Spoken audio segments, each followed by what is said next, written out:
जय हिंद फ्रेंड्स। मेरा नाम है दीपक और आज हम देखेंगे Chanakya MCQs and mains answer writing 24 and 25 जुलाई 2021 के। तो ज़्यादा टाइम वेस्ट ना करते हुए हम स्टार्ट करते हैं।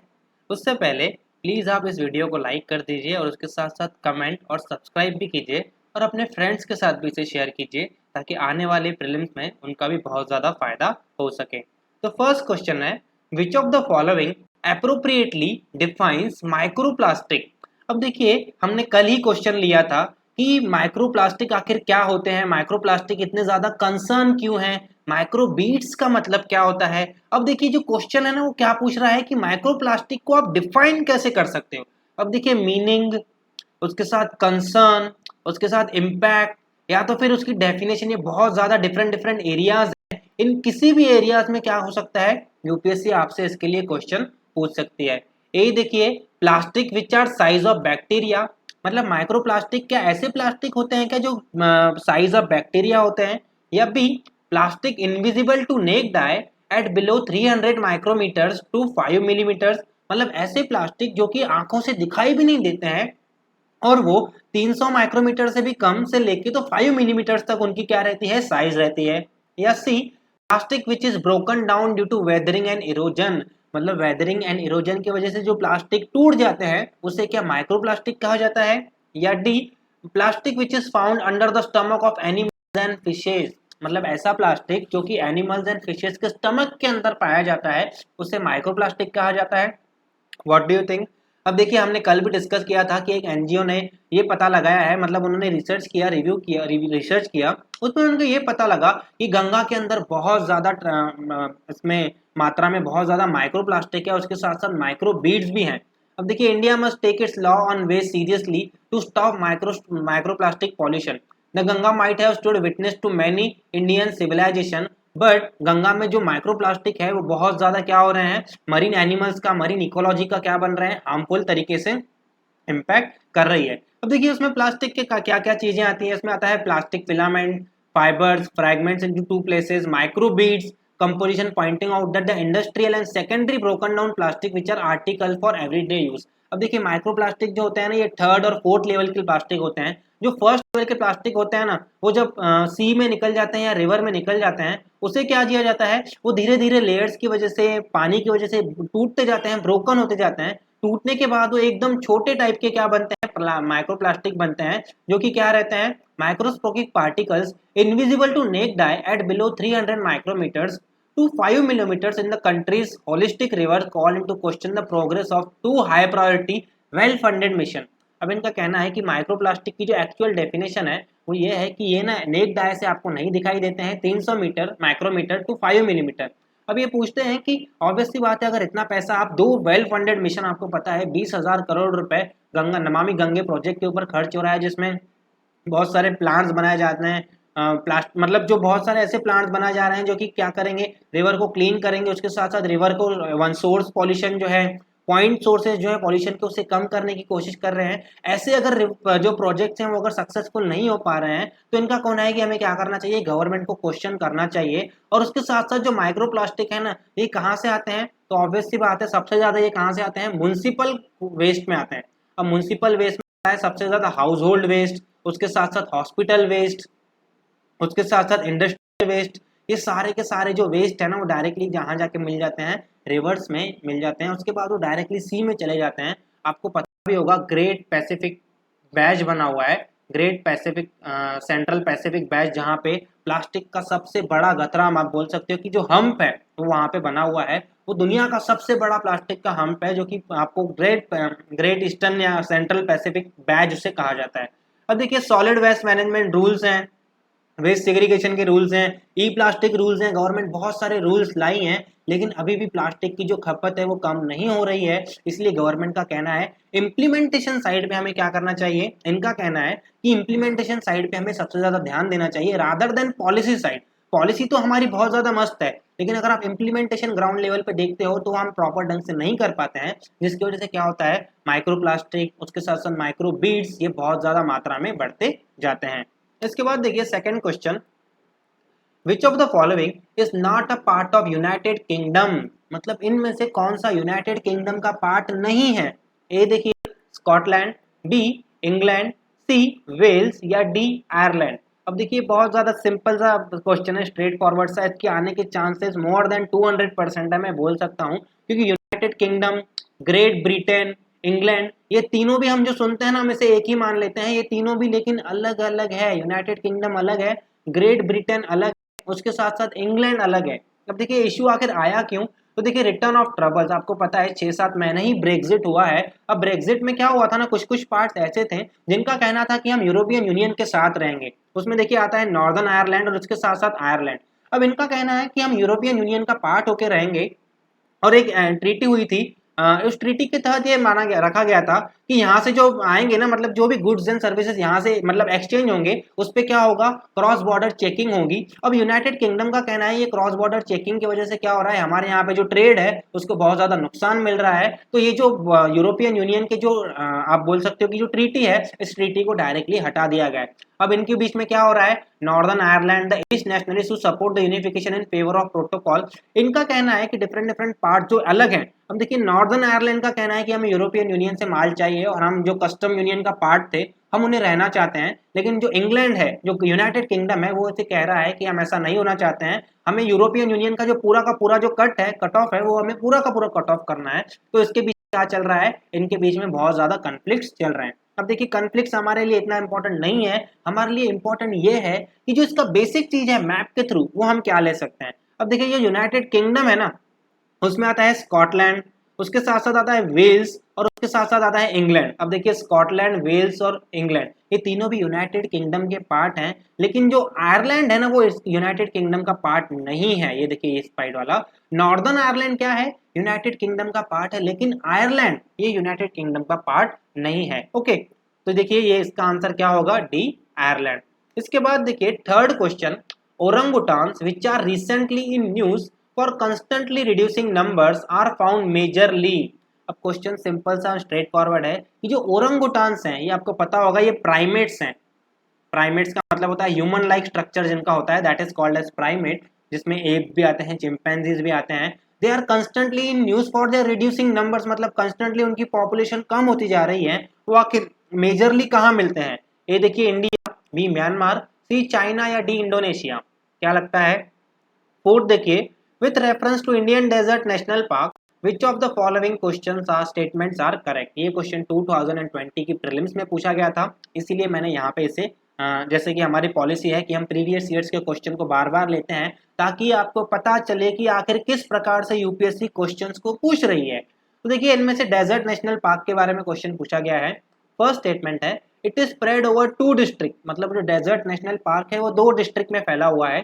There is no human habitation inside the park, मतलब पार्क के अंदर कोई भी ह्यूमन हैबिटेट नहीं रहता है, कोई भी, ना फॉरेस्ट रेंजर रहता है, ना गेट कीपर रहता है, ना कुछ रहता है। क्या लगता है, सही है या गलत है। या third, it is one of the natural habitats of great Indian bustard, what do you think. Option देखिए 1 and 2, 2 and 3, 1 and 3 या 1, 2 and 3। हम देखिए empower nature with the biocentric jurisprudence. अब इनका कहना है जो ग्रेट इंडियन बस्टर्ड है, अब राजस्थान गवर्नमेंट ने सुप्रीम कोर्ट को कहा है, सुप्रीम कोर्ट ने एक्चुअली राजस्थान गवर्नमेंट से और गुजरात गवर्नमेंट से कहा, आपको पता होगा राजस्थान और गुजरात के जो सेमी एरिड पार्ट है ना, वहां पे सबसे ज्यादा मात्रा में क्या मिलता है, ग्रेट इंडियन बस्टर्ड मिलता है। वो उसका क्या है, इकोलॉजिकल नीचे है। इकोलॉजिकल नीच का मतलब होता है होम, घर, जैसे हम बोलते हैं ना घर, that is called as ecological नीच।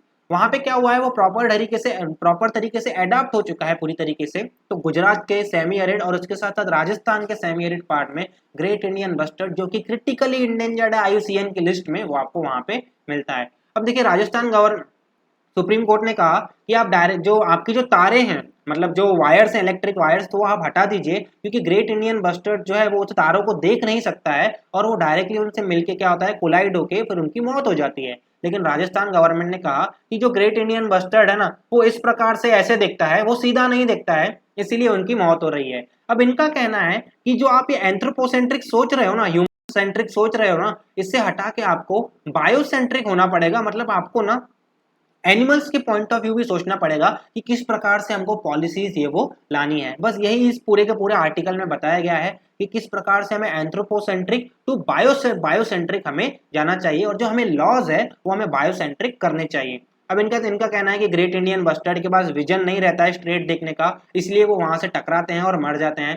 सेम इन्होंने इसके बारे में बताया कि ओरंगुटान्स, आपको पता है जो ऑयल फील्ड्स है ना, ऑयल फील्ड्स जैसे कि आप ऑयल सीड्स है ना, उनको हटाने के लिए जो एग्रीकल्चर एक्टिविटी की जाती है ना इंडोनेशिया में, मलेशिया में, मालदीव, इस एरियाज में, मतलब जो ट्रॉपिकल इक्वेटोरियल रीजन में जो सबसे ज्यादा प्लांटेशंस की जाती हैं, उसके साथ साथ जो फार्मिंग की जाती है ऑयल सीड्स की, वहां पे पूरे के पूरे एग्रीकल्चर जो मतलब आप बोल सकते हो कि जो ट्रॉपिकल एवरग्रीन फॉरेस्ट है ना, जहाँ पे ओरंगुटान्स रहते हैं, उनको हटा के क्या किए जाते हैं, ऑयल सीड्स की प्रोडक्शन की जाती है। अब आपको पता है इंडिया में और उसके साथ साथ चाइना में ऑयल सीड्स की डिमांड इतनी ज्यादा बढ़ गई है कि जो कंट्रीज है ना बहुत ज्यादा प्रमाण में क्या कर रही हैं, ऑयल सीड्स का प्रोडक्शन कर रही हैं। इसकी वजह से बहुत ज्यादा मात्रा में ओरंगुटान्स की मौत हो रही है। तो देखिए जो ओरंगुटान्स है ना वो आपको मोस्टली इंडोनेशिया, मलेशिया, इन प्रोविंस, इन सारे कंट्रीज में देखने को मिलता है।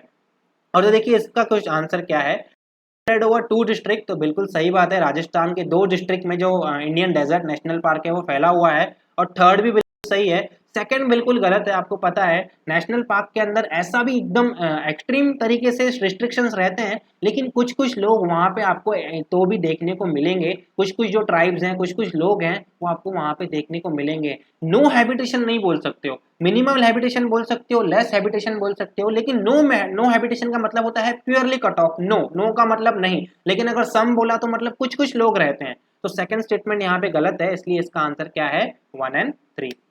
फिफ्थ क्वेश्चन देखिए, select the correct alternative. First है democracy and free elections are the part of basic structure of constitution. अब देखिए बहुत ज्यादा बार यूपीएससी ने भी इसके बारे में, बेसिक स्ट्रक्चर के बारे में पूछा है कि अब इस क्वेश्चन का मतलब ये है कि डेमोक्रेसी जो है और फ्री इलेक्शन ये बेसिक स्ट्रक्चर का पार्ट है।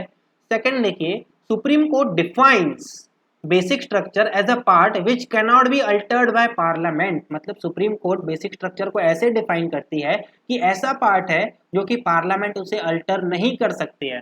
अब ऑप्शन देखिए, 1 ओनली, 2 ओनली, 1 and 2, या नेदर 1 नॉर 2।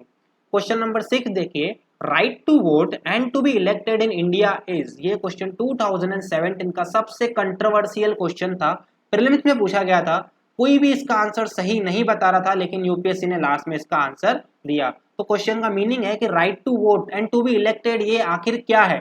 ए देखिए फंडामेंटल राइट है, बी नेचुरल राइट है, सी कॉन्स्टिट्यूशनल राइट है, या डी लीगल राइट है। What do you think?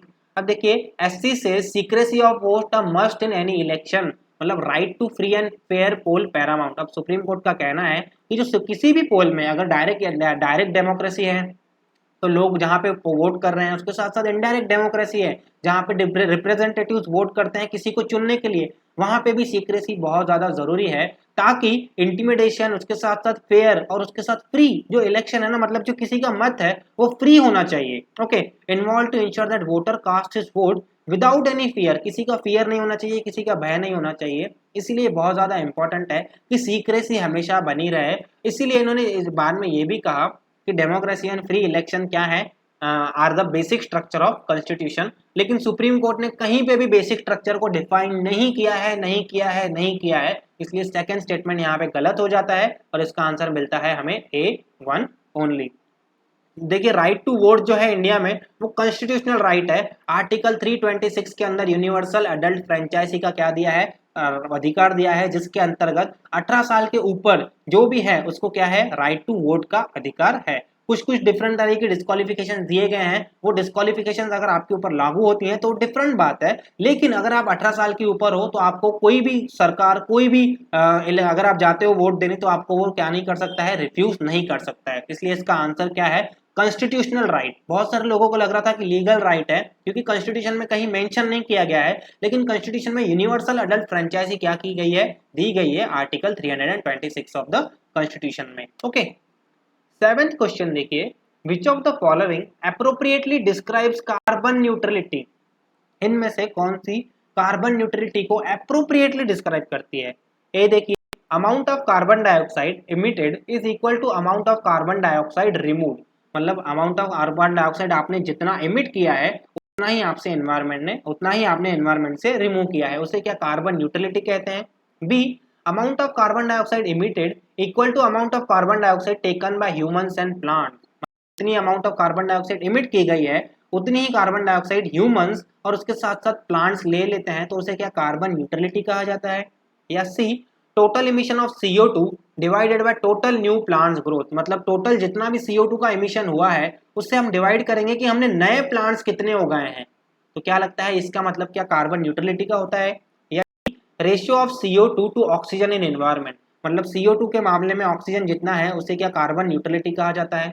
अब देखिए इशू क्या है, mid century target for net zero inadequate. अब देखिए G20 की अभी हाल ही में मीटिंग हुई 100 दिन पहले, COP26 जो भी कॉन्फ्रेंस ऑफ पार्टीज, आपको पता होगा ये UNFCCC की मीटिंग्स होती हैं, हर साल बुलाई जाती हैं, जिसमें ये डिसाइड किया गया जाता है कि किस प्रकार से कार्बन एमिशंस के ऊपर हमें काम करना चाहिए, क्या क्या नए स्टेप्स लेने चाहिए, किस प्रकार से कार्बन न्यूट्रलिटी अचीव करनी चाहिए, किस किस कंट्रीज के क्या क्या ग्रोथ होंगे, क्या क्या टारगेट्स होंगे, and so on and so fourth. अब देखिए COP कॉन्फ्रेंस 26 ये कहाँ होने वाला है, ग्लासगो स्कॉटलैंड में होने वाला है। अभी अभी हमने देखा स्कॉटलैंड किसका पार्ट है, यूनाइटेड किंगडम का पार्ट है। अब देखिए इन्होंने अभी मीटिंग हुई G20 की और उसमें इन्होंने कहा है कि जो net zero greenhouse gas emissions हैं, जिससे कि हम कहते हैं कार्बन न्यूट्रलिटी, वो by mid century we are inadequate. अभी बहुत सारे कंट्रीज जो हैं वो कह रहे हैं कि हम 2030 तक 2050 तक क्या करेंगे, कार्बन न्यूट्रलिटी अचीव कर लेंगे। और कार्बन न्यूट्रलिटी का मतलब होता है जितना आप कार्बन एमिशन कर रहे हो उतना ही आप एनवायरनमेंट से क्या कर रहे हो, हटा रहे हो, that is called as carbon neutrality. इसलिए इसका आंसर क्या है, A, amount of carbon dioxide emitted is equal to amount of carbon dioxide remove.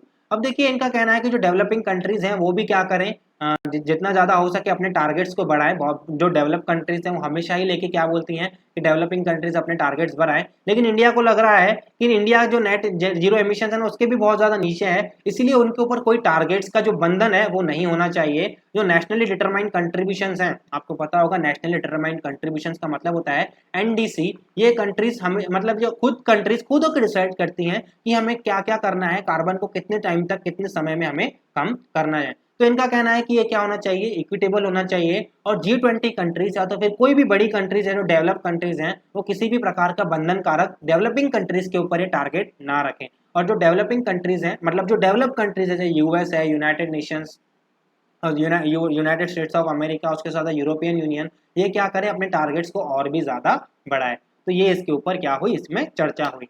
8th question देखिए, which of the following planets have rings around it, मतलब इनमें से कौन से प्लैनेट के अराउंड रिंग है। ओके, डिफरेंट ऐसी रिंग्स आपको देखने को मिलती है। First Saturn, Jupiter, Mars, Venus या यूरेनस। ये बहुत ज़्यादा बेसिक लेवल का क्वेश्चन है, लेकिन ऐसे क्वेश्चन यूपीएससी पूछ सकती है, पूछने के चांसेस बहुत ही ज़्यादा हैं। अब देखिए ऑप्शंस 1 2 3 4 5, 1 2 4 3 4 5 या 1 2 3 4 5। अब देखिए moon forming in a region seen around exoplanet for the first time. अब जो एक्सोप्लैनेट्स का मतलब होता है ऐसे प्लैनेट्स जो कि सोलर सिस्टम के क्या है, बाहर हैं, उन प्लैनेट्स को कहा जाता है एक्सोप्लैनेट्स। अब दो इनको एक्सोप्लैनेट्स मिले हैं जिसका नाम है PDS 70, 370 light years ago shift, मतलब वहां पे है वो, और उसके साथ साथ दूसरा भी एक कोई तो भी प्लैनेट है PDS समथिंग, PDS 70, PDS 80, जो भी नाम होगा। इन दो एक्सोप्लैनेट्स के अराउंड इनको क्या मिली है, रिंग्स मिली है, जिसे हम क्या कहते हैं, डिस्क भी कहते हैं। अब इनका कहना है कि जो डिस्क है पहली बार किसी एक्सोप्लैनेट के यहाँ पे मिली है, और जो Jupiter like world surrounding the disc of gases and massive enough that it could spawn 3 months, मतलब ऐसे 3-4 मून्स जो हैं वो आपको यहाँ पे इन डिस्क के अराउंड देखने को मिल सकते हैं। अब इनका कहना है कि जो डिस्क है वो ऑरेंज कलर की है, रफली the same size of the sun, मतलब वो साइज ऑफ सन की तरह है। इतना ज़्यादा हमें इसमें डिटेल नहीं जाना है, हमें ये देखना है कि इस बेसिक से हम क्या ले सकते हैं और किस प्रकार से हम इससे क्या कर सकते हैं, अपने सिलेबस के साथ किस प्रकार से लिंक कर सकते हैं। अब देखिए आपको पता होगा, सबको पता है कि सैटर्न के पास तो है ही है, तो 1 1 1 सी यहाँ पे हम क्या कर देंगे, एलिमिनेट कर देंगे। जुपिटर के पास भी क्या है, रिंग्स हैं, आपको पता होगा जुपिटर के अराउंड भी बहुत ज्यादा जो लाइट रिंग्स हैं आपको सैटर्न के अराउंड दिखती हैं, लेकिन जुपिटर के अराउंड बहुत ज्यादा लोगों को नहीं दिखती है, लेकिन उसके अराउंड भी क्या है, डिफरेंट टाइप्स ऑफ रिंग्स आपको देखने को मिलती हैं। तो सेकंड भी यहाँ पे बिल्कुल सही है। मार्स के अराउंड नहीं है और वीनस के अराउंड भी नहीं है, यूरेनस के अराउंड भी आपको क्या देखने को मिलती है, रिंग्स देखने को मिलती हैं, इसलिए इसका आंसर क्या है 1 2 एंड 5। एक्चुअली यहाँ पे 5 होना चाहिए, 1 2 and 5, that is B. Okay, तो सैटर्न, जुपिटर, यूरेनस और उसके साथ साथ नेपच्यून के अराउंड भी आपको क्या देखने को मिलती है, रिंग्स देखने को मिलती हैं। मोस्टली आपको जो जोवियन प्लैनेट्स हैं ओके, जो डिस्क से बने हुए हैं, जो गैसेस से बने हुए हैं ना, उन प्लैनेट्स के अराउंड आपको क्या मिलती है, रिंग्स देखने को मिलती हैं। और जो टेरेस्ट्रियल प्लैनेट्स हैं, जिसमें आता है अर्थ, मार्स, मर्क्यूरी, वीनस, इन प्लैनेट्स के अराउंड आपको रिंग्स देखने को नहीं मिलती है। तो इसका आंसर क्या है, बी 1, 2 एंड 5। ओके, तो आज का सेशन हम यहीं फिनिश करते हैं। Thank you so much for watching. और आप प्लीज़, फिर से मैं आपको रिक्वेस्ट करूंगा कि आप प्लीज़ इसे ज़्यादा से ज़्यादा लाइक कीजिए, शेयर कीजिए और सब्सक्राइब कीजिए। Thank you so much.